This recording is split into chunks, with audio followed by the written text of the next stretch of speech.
to RVing in New England. It is July 25th, and as you know, and I'm sure the reason why you wanted to join in tonight is we have Mike Happe, President and CEO of Winnebago Industries, as our special guest, and I'm going to bring him in, Mike, and him and John in right away. So we're going to dispense with the incidentals, and there we have John and Mike Happe. And Mike, welcome to the show. We're delighted to have you. And should I tell them that you just jumped through hoops the last 20 minutes to move from a motorhome to an inside facility, and you still got back in time, set it up, and got on the air when we started the program? Yeah, well, it's good to be with you, Bob. And yeah, we have a little weather moving into the Forest City, Iowa area, so we're scrambling, but we've made it nonetheless. Well, that's fantastic. We're delighted that you could join us. And for our viewers, that's your familiar face over on the right there with John. But when John heard that we were able to get Mike on the show, he was en route to the Oshkosh, Wisconsin Air Show with his lovely wife, Mary Beth. And he said, you know what? I'm going to go down to Forest City. I've got a Winnebago. I've never been to the Grand National Rally. So did he behave himself this week, Mike? Yeah, we haven't had any reports from our security personnel about John and his wife, but you know, he didn't say yes. He said we haven't had any reports. maybe they'll come up a little bit later. Mike, tell us a little bit about the Grand National Rally and why it's so important to Winnebago. Well, it is an important event for Winnebago. The Grand National Rally is really a celebration, Bob, of the RV lifestyle and really of the Winnebago brand and our company. And, you know, we are in our 49th year here in Forest City, Iowa. Winnebago Industries owns a rather large campground, really right across the street from most of its manufacturing buildings here, where we make a lot of our, especially gas motor homes. And every July, we celebrate again the lifestyle, the Winnebago brand. And this year we have over 900 RVs, almost 2,500 people on property. And some of them are here for 9 days. And just a lot of great events.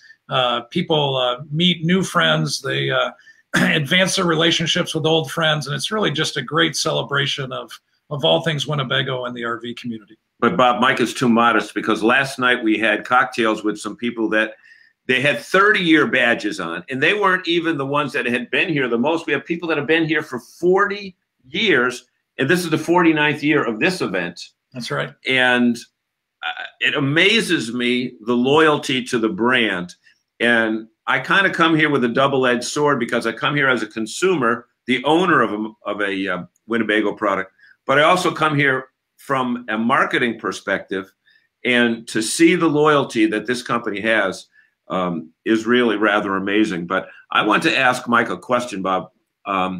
Yesterday you gave a State of Winnebago presentation at 11 o'clock in the morning, and from a big tent with, there you go, a pretty large, well, I'd say at least 300-400 people that were there.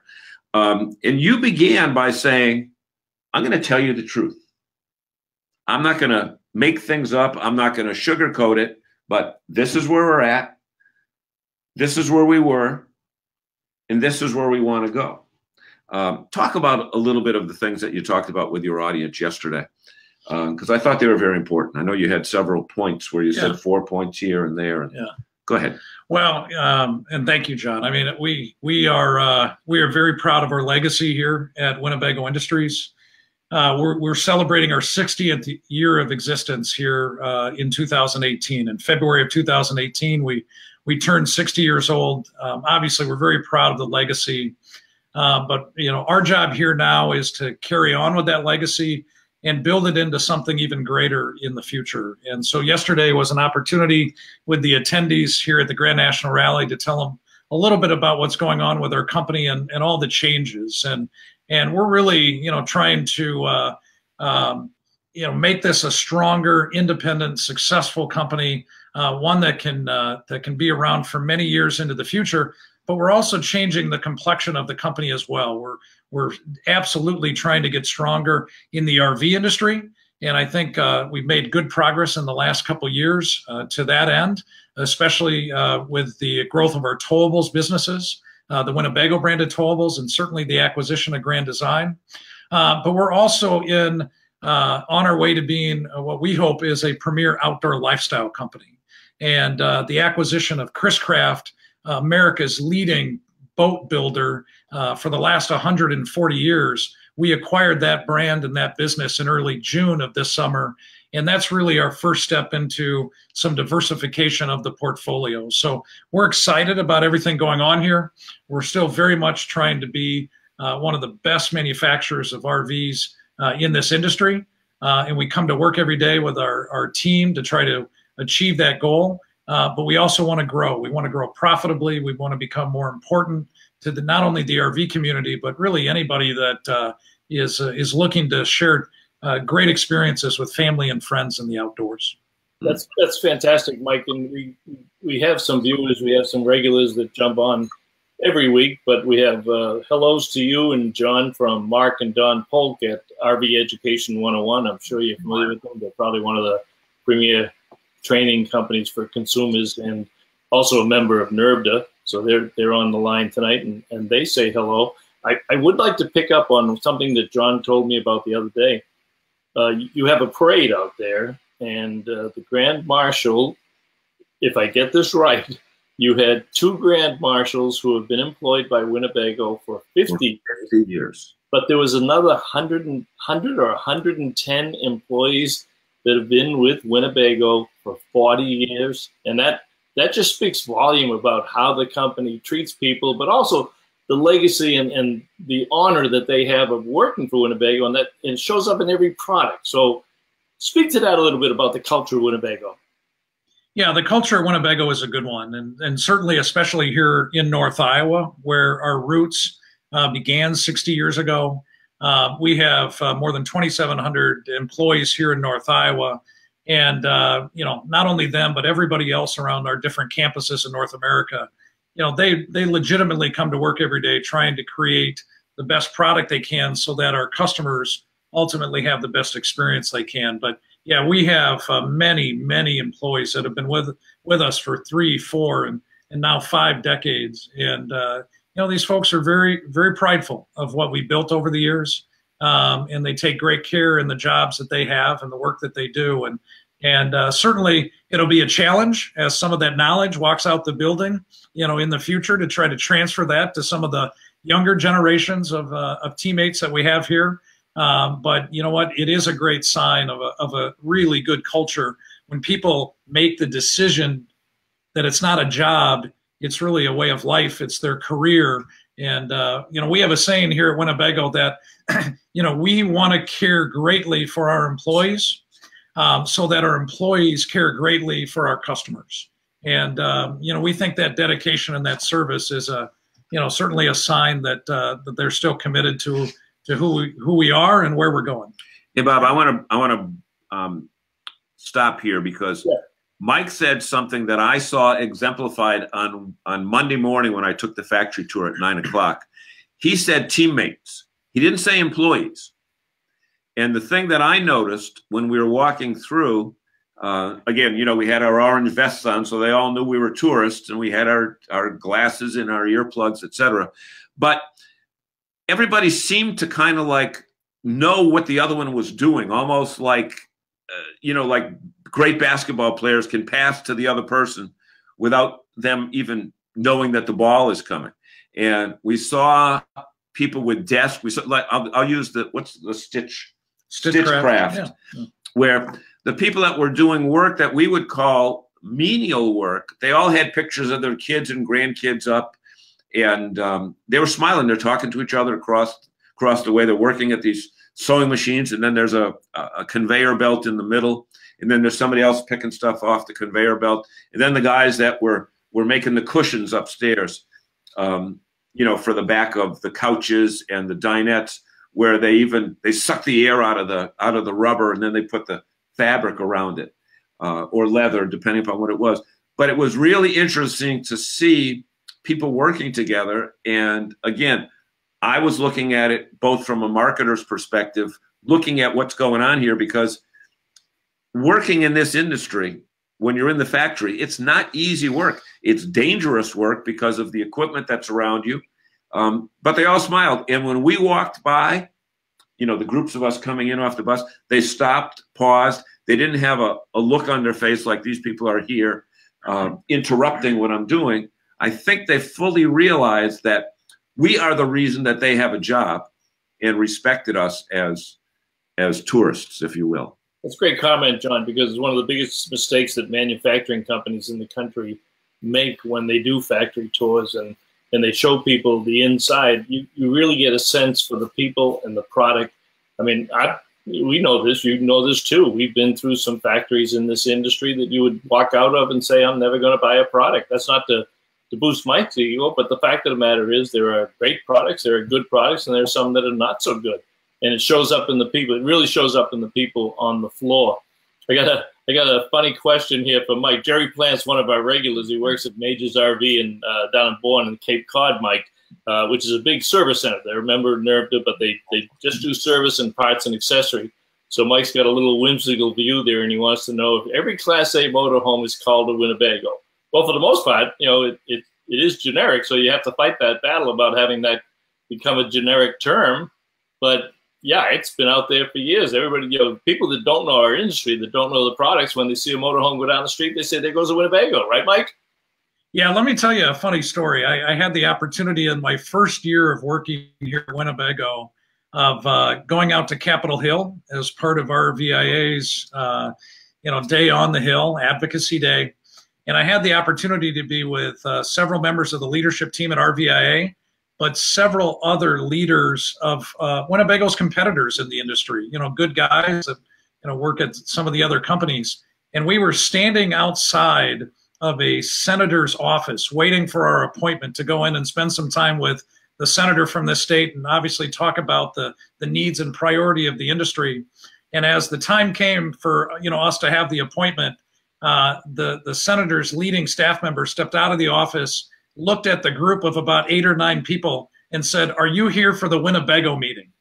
And it was classic because, all the others looked at you my and said, friends, "Get out of here." My friends at the competitors just kind of chuckled and looked at me, and then they turned and looked at the staff member and said, "Yes, we are." And so in we went. So yeah, we're very proud that our brand is synonymous in many ways with the category. It's a significant responsibility to make sure that we live up to that reputation and that iconic status. We're far from perfect. We work every day to try to get better and improve, and we have a ways to go in some areas. But boy, the brand association is very positive for us. We don't run from that. And it's not very often that a brand also is a category. FedEx, Kleenex, right? There's only a few others. Xerox. FedEx package, that type of thing. Well, we've got 1, 2, 3, 4, 5, 6, 7. We have 8 NERVDA members that sell Winnebago product in New England. Now, all of our members don't sell all of the products, but we certainly have a great representation of Winnebagos here in New England, starting with Arlington RV down in Rhode Island. 70 years. A long time Winnebago dealer. We have some of the Camping World stores that sell them. We have Campers Inn. Some of those stores sell them. We have Mark LeBrecq and Bob LaFernier out of Diamond RV out in West Hatfield, Mass. They do a great job for you. We have Steve Flagg and the Flagg family out in Uxbridge and West Boylston, Mass. that do a great job.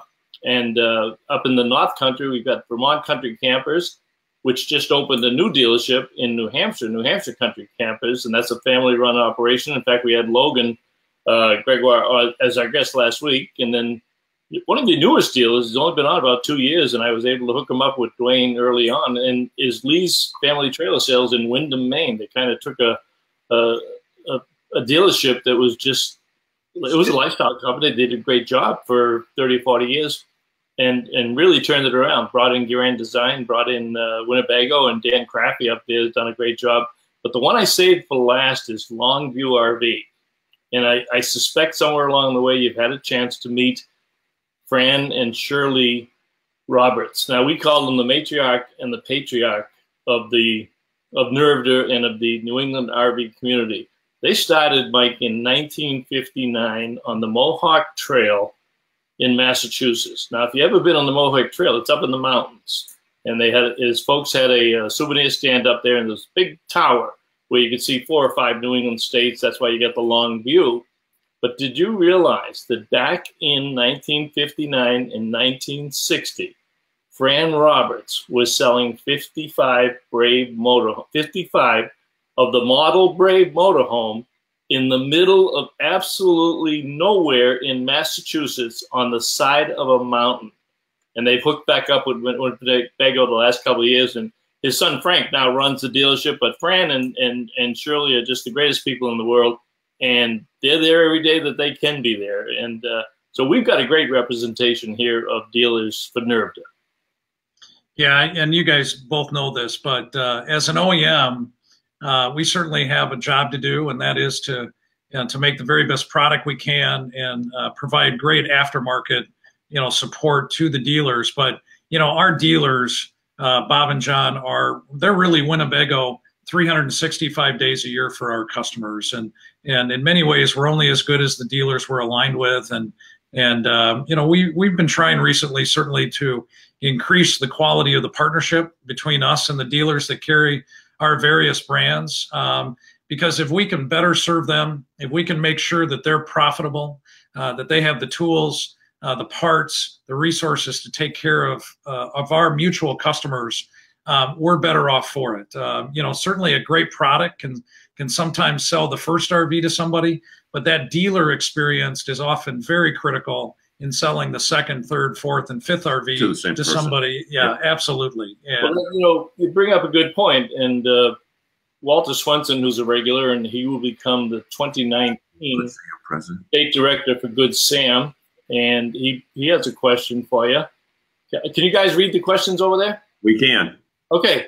Now, this is not a setup. Mike's a big guy. We know the issues in the industry, but Bob, hold on a second. I asked Mike up front, is there anything you don't want me to talk about? Anything you don't want to bring up? And he said, look, I'm a big boy. I can deal with anything. So then read that one, and you guys chew on that one. Go ahead. Yeah, the question obviously for everybody that can see it is about the quality issues that are perceived to plague the industry. I will say this: I will not speak about our competitors' quality, or their products. I think that's for them to answer to. What are we doing? We have, 3 different RV businesses here at Winnebago Industries.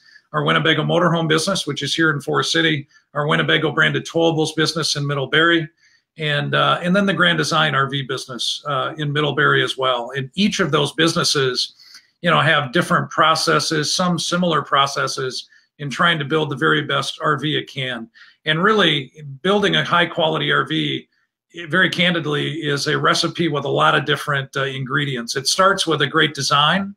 Certainly engineers and product managers, people that are thinking very consciously about, what that product is trying to accomplish and value for that customer.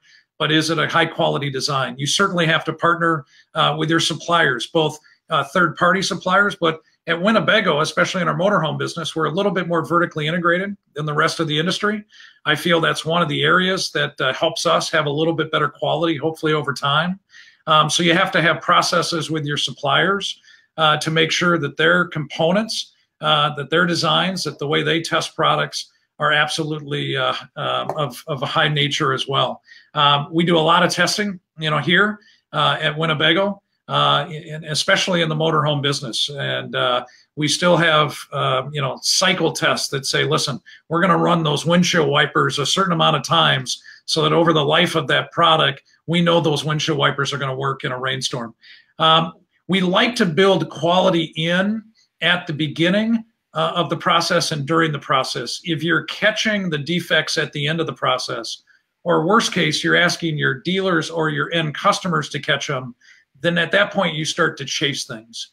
And, we really are more and more trying to change the culture within our manufacturing environments so that quality defects are not passed down the line and so that products don't have to be reworked again, either by us or by our dealers. And we still do PDI inspections in each of our RV divisions.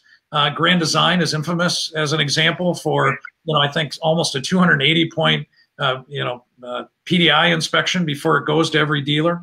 But it's a great question. We need to work hard every day to get better. I think we're pretty good. I think we can be great, but we have room to go to be even better than what we are today. And this just plays into what happens downstream.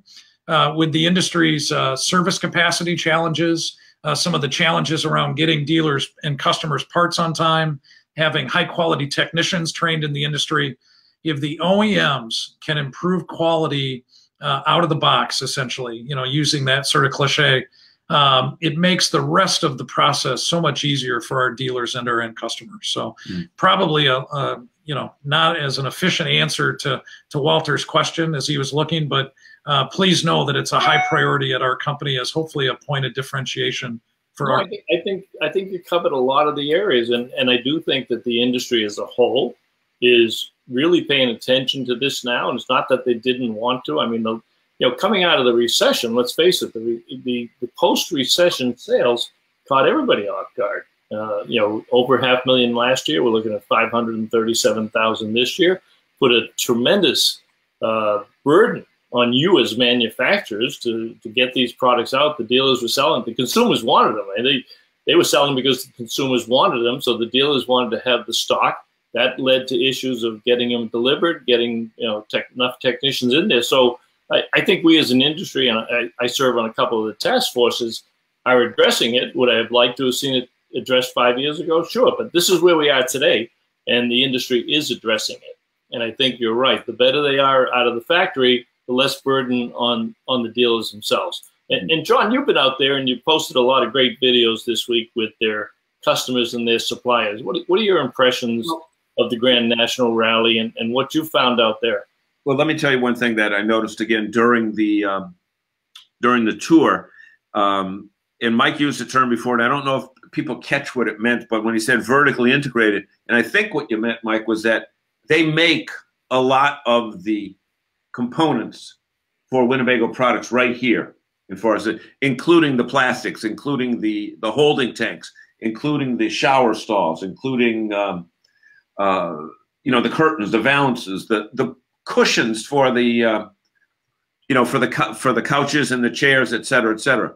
And I know in other cases where anybody who's owned a motorhome has brought it back for service, and is it a question? Is it the chassis or is it the house? And if it is the house, is it a component that's made by someone else? And then the person gets sent to another manufacturer. And they start all over again and they get frustrated. But I think the fact is a lot of the unit that comes out of here on 4 or 6 or 8 wheels, no, 10 wheels, whatever it is. There's enough wheels. Right, a whole bunch of wheels, yeah. A lot of wheels and a lot of slide outs. Right, a lot of slide outs, which you make here. Right. Well, we certainly assembled the slide outs, into the into the product. But yes, I mean we are putting those together along with some other components from. But it does help us, John. We think being at least in the Winnebago motorized business, being a little bit more vertically integrated than our competitors, we hope that allows us to control quality, in a more aggressive way than buying some of these products from some of the other suppliers in the industry. And there are certainly some good suppliers in the industry that care about quality. But when you have those operations in-house, there's nobody else to blame. Right. You have to take care of it. And if you fall down, you look in a mirror and you have to go fix it. So it's a big part of the motorized business model. Bob, the other aspect of the question that you asked is, what have I seen here at the GNR?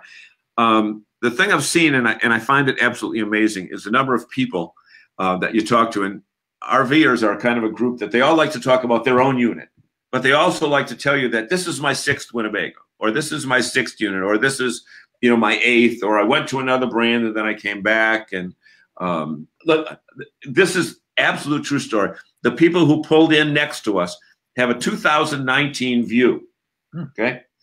And I said to them, is it your, whatever, it's a week, it's 10 days old. They got it up the street at that dealer that's a mile from here, okay? And the guy said, well, we had a 34-foot boat that held 60 people, blah, blah, blah, blah. And he said, but we had a 2018 View, but they went to the Tampa show and the wife saw what's the model? The model with the Murphy bed. The letter. Yeah. Well, they saw the new model. It's the D model, the 24D, And even though their other unit was less than 6 months old, they bought the new one because of that. But they stayed with the brand. And, you know, you see some old timers here. There's a 1974 unit across the street. There's a classic section, Bob, with the old timers. But, you know, by and large, there are a ton of big Class A diesel pushers. But the most amazing thing that I've seen, and I want Mike to get into that, is the Travato, the Travato troop or herd or whatever it is. But they take up like 4 rows. And the funny thing is, because there's only like 3 colors, so they all look the same. Right. Like there's gray, light gray, and dark gray. But they're out there, you know, depending on what the weather is outside. We're in a room now with no windows. But they're out there till 10:30 at night, and they get along. They're the happiest group of people. But if you could speak to the demographics of the Travato owner, it might explain why the Class B segment is the fastest, if not one of the fastest growing segments. Yeah. Well, I mean, we're pleased to be one of the leaders in the Class B segment in the motorized RV industry. It's absolutely one of the fastest growing segments there is. It's not as large as the Class A gas or Class C gas segment, but it is growing in popularity. And we believe that there's many reasons for that. You know, one, it's a much more compact size, certainly for people that are more comfortable with something that, you know, they think they can drive more easily. Take to the supermarket. But they can also take it to places that you otherwise couldn't take a 35, 40-foot, you know, larger Class A product. They're very versatile. You know, the way that our designers have worked to maximize the space, you can work out of these things. You can play out of them. You can certainly travel with a few friends or family. They're built on a couple great chassis platforms, including the Mercedes Sprinter platform in some cases in that Class B and even Class C range. We use the Transit as well. And these are platforms that are easy to drive. They're reliable. People feel comfortable in the cockpit. And so we believe the Class B segment and even parts of the Class C segment are absolutely appealing to generations or segments of the RV business that are new, that are younger, that are looking to maybe be a little bit more mobile. They don't want to park something in a campground in Florida for 3 months. They want to be on the move. Yep, they do want to be on the move. And these are in some cases the extreme explorers. The Revel that we introduced at last year's open house, which I said will be a one-hit wonder, and that's it. It will be. We saw it over in that building with the white floors over in Elkhart, and I said to Bob, and I'll say it right in front of you, I said, this will never make it. Okay? Well, I guess I wasn't correct. Guess what? We have been sold out on that. Our demand far exceeded our forecast. Our good friends at Mercedes, worked with us to try to get us as many, vans as they could. But the reality is that that Extreme Explorer 4x4 vehicle has just been a great hit this year. We look forward to doing a better job as we go into the back half of this year in 2019 and meeting demand. But, I think we're all trying to expose the RV lifestyle to a more mainstream audience. The baby boomers are very important to us. They are, in fact, probably our core customer still today. There's thousands of them that are retiring every day, deservedly, and they're embarking on the next chapters of their life, and they want to get into the RV lifestyle. But we also know we have to be working on the future RVers and the other generations that are interested in the outdoors. And so we are extremely excited about the secular trends in this industry. We think camping is more popular than ever. We think the younger generations want to explore the outdoors, stay fit, stay healthy. And we think the RVs will provide that escape from urban environments and other environments where more and more people will continue to be attracted to the RV lifestyle, and certainly Class Bs are a part of that. One of the Travatos right next to me, a couple rows down, has 2 kayaks on top, and he's got 2 bicycles hanging off the back. I said, this guy and I have nothing in common except when we go to restaurants. But that is, again, that active person. And Mike, I think you kind of brought it up during the other event, you know, when you talked, and that was to, wow, that was to realize that people are not buying motorhomes as the means to the end, but they're the means to get somewhere else to do something else. Absolutely. You know, John, we're in the business of not just building RVs. You know, our vision statement talks about enabling extraordinary experiences for our customers as they travel, live, work, and play in the outdoors. And I want our teammates, our Winnebago employees to really feel passionately, regardless of the brand that they're associated with, about building products that are essentially mediums or conduits to these great experiences and great memories.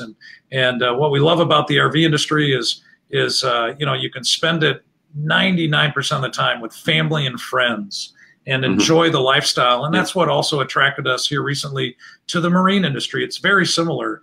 When you get in a boat, you're usually with family and friends, whether you're fishing, whether you're doing water sports, whether you're doing a sunset cocktail cruise on a lake or, you know, another body of water. And so, you know, we really are passionate about creating memories and experiences. And hopefully, again, we do that through reliable products that have great value, functionality, but also versatility for people to use them in any number of ways. Well, you know, Mike, when you look back at the last 2 years and you've had a significant impact on Winnebago Industries, your product line now goes everywhere from the Winnebago Drop to a $500,000 Horizon diesel pusher motorhome. So anybody who's looking to get into the RV into the lifestyle can probably find a Winnebago product that they like. And I'm sure that was not by accident. Can you speak to your base and the changing demographics? And you hit it with the Rebel, because that was something that none of us knew how it was going to be. But there's another whole audience out there that doesn't know what we do for a living. And when I talk about the Class Bs, I talk about it as a second car, taking it to the Saturday morning soccer game. But speak to the broad product line that you've actually assembled over the last couple of years. Yeah, you know, one of the priorities that I received when I came in as the CEO of this great company from our board of directors was one of the priorities was to make us more relevant and competitive in the towables arena. Winnebago has such a storied history around motorhomes. Very few people probably know that we started out as a travel trailer company. Right. In the relationship with the California manufacturer Modernistic, which is really at the beginnings of the origins of the company. But when I had the privilege of joining Winnebago in January of 2016, 93% of our business wasn't motorized, and we had less than 1% share of towables, which is 87% of the units in the industry. And so to be fair to our competitors, they were doing an excellent job in towables, and they were probably using, and still are, using those profits to continue to fund their motorized operations as well. And we needed to be a stronger full-line RV company. We wanted to expose this great Winnebago brand, our flagship brand, to more people at a more affordable part or a more affordable price point, but also an earlier stage of their RV life cycle. But we also know we needed to, you know, probably grab some scale as well. And that's where, you know, the Grand Design acquisition was very helpful with the incredibly talented team there that's just taken the towable segment of the RV industry by storm in the last 5 years. So, you know, 2.5 years ago, 93% motorized, 7% towables here at Winnebago. Today, we're 45% motorized, 55% towables. And we still absolutely want to grow our motorized business. And Brian Hazelton and his team are working very hard to that end. But we are much more competitive today on the towable side. And we're getting more people into our you know, parent portfolio earlier in their RV life. And hopefully they stay with us. As John and I were talking about earlier, we want them to be customers for life and graduate to different types of products that fit their needs as they grow within the RV community. Well, and that's such an important point, and I'd like you to speak a little bit to this. I always, when I do my seminars at the shows, I always talk about the RV industry as being the last vestige of what America used to be like, where you had a community that you felt safe in. The kids could walk around. You get into the campground, the kids go find new partners, and sometimes they're friends for 20 or 30 years. But that whole family aspect of it, I think, is making a comeback. And can you speak to that in terms of your customer demographics and perhaps what you're seeing at the GNR? Well, really, the average age of the RV customer within the industry has been dropping slightly, over the past decade. And as you all know, this sort of 9-year run that we've been on in terms of growth from the sort of the depths of the last financial crisis, a lot of that has been fueled by the towable segment, the travel trailers, and we are seeing younger families continue to get in. I have a brother who's 10 years younger than me. He's got 3 beautiful kids with his wife. The kids' ages are between 2.5 and 7, and he went out and bought a Grand Design Imagine travel trailer, and just this summer, and they've taken it on a half dozen trips already, in the months of June and July, and their family is now doing and experiencing things that they couldn't otherwise without having sort of that ability to RV. And so we are seeing all types of people get into the RV lifestyle, not just families, but we're seeing professionals who can work from the road, software developers, consultants, salespeople, even folks that are on the latter half of their career, they're choosing to spend it on the road. And we're having to think about that. We talked about extreme explorers and adventurers, and there's a lot of different names for these different segments. But what's so cool about this industry is that we are becoming bit larger in terms of the mainstream nature, and I think that will continue if we do our job within the industry, building great product with the dealers, taking care of the customers, giving them positive experiences, so that when they go to church, when they go to the grocery store, when they go to their dinner parties, they talk to others and say, you should try this. You need to give RVing a chance. Well, it's a great point, and we see that at all levels of that. And one of the things that I guess makes John and I unique is we've been RVers for 40 years, so we've been drinking the Kool-Aid, we bought the motorhomes and the trailers. 40 years old, ladies and gentlemen. Go ahead, John. I said you've been RVing for 40 years. I'm only a rookie with 13. Oh, okay. All right. Okay. But Bob, I know we could go on all night, but we're hearing some wind in this area, and I know Mike has responsibilities to the people that are here. So we're gonna. Don't you think we need to get out of here? I mean, we're safe. Well, I know you moved out of the Forza diesel pusher, so we had that little delay, and you hustled over there to the building. But we certainly want to be respectful of Mike's responsibilities and the people that are at the Grand National Rally. Mike, do you have anything that you might want to use as a wrap-up? Because we certainly don't want to put your people at risk. Yeah, well, and I appreciate that, and there may be some people at the rally that are watching this now, and everybody should know that in the case of severe weather, we do have a emergency response plan that kicks in so that we can try to get people at least minimally aware of the weather, but in some cases we try to get some people to some secure places on the campgrounds. I do want to say one last thing about the Grand National Rally, before I thank you guys for our time. And I think we do a good job of this across the Winnebago portfolio.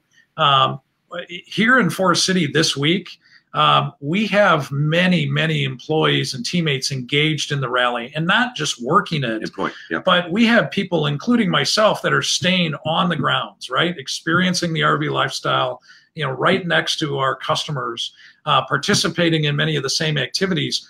But we also have dozens and dozens of our employees involved in a program this week called Voice. And Voice is really a shorthand for voice of customer. A few years ago, when some of us who are newer to the company said, "Wow, we bring in more than 2,000 people every year for this festival celebrating RVing in Winnebago. What great ideas are we getting from them?" I wasn't overly thrilled with the response we were getting back. We weren't giving our employees the permission and the empowerment to go out and spend the week with many of these customers. And so you'll see people at the rally with bright yellow shirts on, voice on the back, Winnebago on the front, and their job, and they have clipboards and notepads, their job is to visit all of the customers that are here, and they ask them, what do you like about your RV? What do you wish was different? If you're in the market for something new, what's important to you? And we are going to work very, very hard, and we have over the last couple of years, to take that feedback, hand that off to our marketing and our engineers, our customer service team, our manufacturing team, and turn those ideas, hopefully many of them, into actionable new solutions for our customers. And again, I know our teams at Winnebago Towables and Grand Design do an excellent job of that as well. But I just wanted to let everybody who's listening or watching this evening know that, you know, that's part of what we're trying to do a better job of at Winnebago Industries, is listen even more effectively to our customers and turn their ideas and their problems into solutions in the future. And so anyway, with that, I'll thank you guys for your. Let me add one more thing. I'll let you wrap, John. But to that point, John's done some great videos, and that came through in every video, especially with Chad Reese, who didn't have a yellow shirt on, by the way, because he had a red shirt and he was doing root beer floats. But we've known Chad. That was the kickoff of the program. Huh? That was the kickoff of the program. I don't think the yellow shirts were out that night, Sam, were they? No, they were introduced the next day. Oh, okay. But I'm going to let you wrap it, John, because you were kind enough to detour your vacation and spend some time with Mike and the Winnebago team. One of the things that impressed me yesterday, a lady, my wife and I were walking somewhere, and a lady stopped and said, "Do you want to ride?" So I said, "I'll take the ride," and told my, no, I'm okay. I gave my wife the ride because it was just a 2-person golf cart. And in the conversation that my wife had with her, she said she's a retiree, her husband from here, and her husband is a retiree from here. But after they retired, they bought a Winnebago product, and they're here as campers. But they're here, and I see her driving around all day saying, "Do you want to ride? Do you want to ride?" And the husband sits up at the end of the row talking with a group of people from Rhode Island, of all places. But I thought that was so cool, that because many times when you retire from a company, you want to run from it as far as you can. You don't want to have anything to do with it. These people, 30, I think she said 33 years for her and 39 for the husband. And what's that, 70 years or 70 years? And they're here driving people around. That's great. I think it says a lot about the culture. Yeah. Well, tremendous. Well, Mike, I want to thank you for joining us tonight on RVing in New England. I think our fans would really enjoy this broadcast. And like I say, they can now hustle down to Arlington RV or Camping World or Campers Inn or Diamond RV or Flag RV or Vermont Country Campers, New Hampshire Country Campers, Lee's Family Trailer Sales, and can't hesitate to put Fran and Shirley Roberts and Frank Roberts at Longview RV. So we really appreciate you coming on. It's been a delightful evening, and stay safe out there. And Mike, I'm going to give you the last word because you were kind enough to join us tonight. Well, first of all, John and Bob, thank you for the opportunity to be with you tonight. Most importantly, I want to say thank you to the team here at Winnebago. Thanks to our channel partners who represent us every day. And certainly thanks to those customers that do put their trust in us and they buy a Winnebago branded product or a Grand Design branded product. And we look forward to continuing to earn their business, in the years to come. So, and John, thanks for being here with your wife at the Grand National Rally. And Bob, you'll have to come out someday and experience it as well. I'm going to do that. I'm jealous, Mike. I'm really jealous. So thank you very much. So we're going to end the broadcast tonight. We'll see you next week. And thanks, guys. And you did a great job out there. And we'll see you down the road. Thank you.